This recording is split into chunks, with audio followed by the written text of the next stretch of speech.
Welcome to Lair of Secrets. I'm Ken Newquist, and today I'm unboxing the Monster Overhaul, an OSR source book, which I'm planning to use with my ShadowDark lunchtime campaign. All right, so this is the Monster Overhaul. It is an old school Renaissance source book, and it came up because when I was looking for source books for my ShadowDark campaign, this came up at the top of the list. Everybody kept referring to it, and even though it's not actually a ShadowDark book, I've got the PDF, so I've paged through a few things. It's got some basic stat blocks and whatever. And we talked about this and other books as part of our D8 monster resources for ShadowDark. But at the time, I didn't actually have the book. So as always, when I'm trying to unbox these things, figuring out how to open the box is the first challenge, right? So, yeah.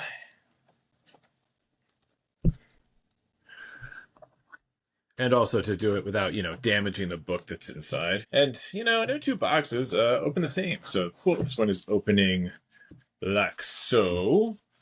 Or the packing invoice. I got this through Indie Press Revolution, and it's been a while since I bought a book from them. I actually usually get stuff from them at cons, like Gen Con and what have you. So they did a pretty good job of packing this thing solid. So, I gotta say, this is a pretty big book.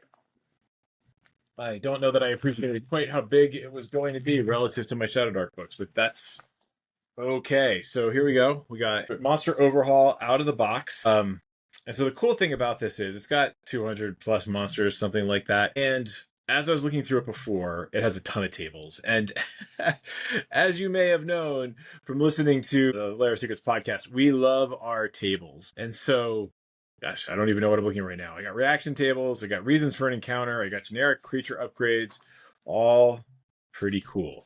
So get into it. Again, I've looked at the PDF a little bit, but I haven't delved too deeply into the overall book. So let's see. To start off, got some mechanical jargon, introduction to the book, that kind of stuff, breakdown of stats blocks. And this is just kind of general stuff, getting into, well, what the heck is a monster? Okay, that's cool. This is where you start getting into the meat of this thing, which is just so many freaking random tables. So in the people section, we start off with people random encounters, as one might expect. And the cool thing is they've got these maps built in. So it's not just a monster book, but it's like a monster and a lair book. And it's just got a ton of content. So here we've got the adventurer, and it gives you, a number appearing, talks about their appearance, how intelligent they are, what kind of armor they wear. Since this is OSR, it's going to be pretty easy to convert this to just about everything. But even if you didn't want to use the stat blocks and you just wanted to say use your 5th edition Monster Manual, it's got a lot of the same monsters, and you can use this for inspiration. Like, why are the adventurers here? What's the subtype? And then we can keep moving on. So we get into elf names, 1D 100 adventurers, a generic world map, and then just keep going through.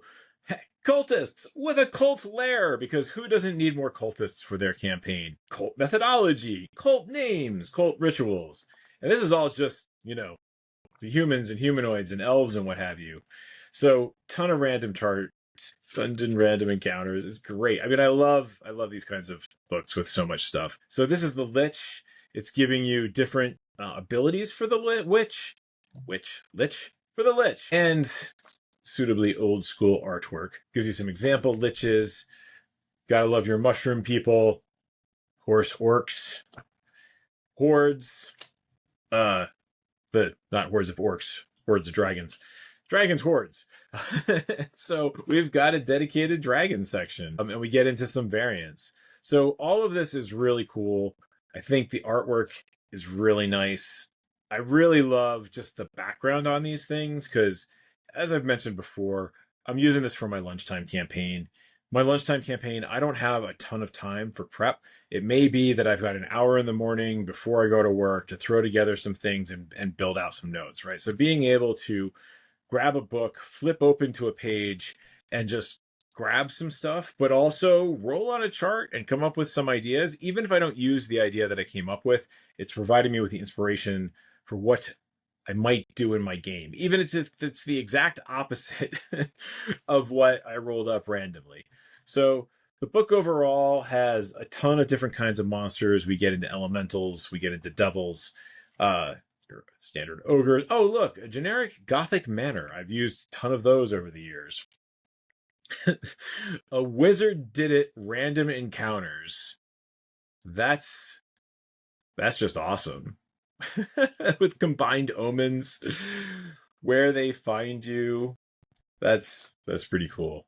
Some monsters I'm not so familiar with, some monsters that I am, and rifts. Like, this is just packed with so many freaking random things that you can snag for your campaign. Honestly, it's worth the hype. The book, I believe, was something like $60 on Indie Press Revolution.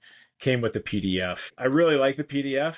I write reading PDFs. It's handy for when I'm at work and I just want to read something on my iPad while I'm prepping for the lunchtime game.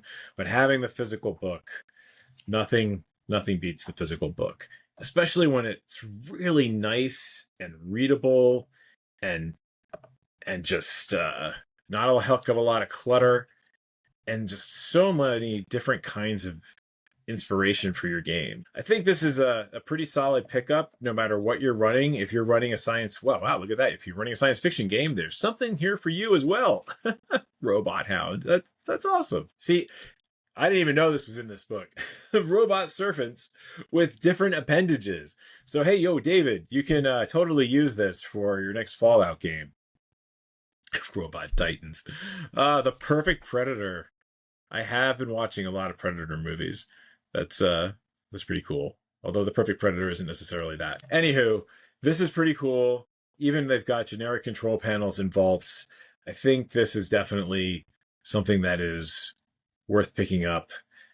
Even if you never run old school Renaissance stuff, I think this would be a great resource for your D&D or Pathfinder games. So check it out. Again, I'll include a link in the show notes to Indie Press Revolution so you can see how you can get it yourself. And there you go. 200 monsters, 20 maps, 160 pieces of original art, random encounter tables. Oh, so many tables. And indexes. Actual functional indexes. Let us know what you think if you picked up the book. And if you have other resources that you like for ShadowDark or Dungeons & Dragons or Pathfinders, let us know. Maybe we will get them and talk about them on the podcast.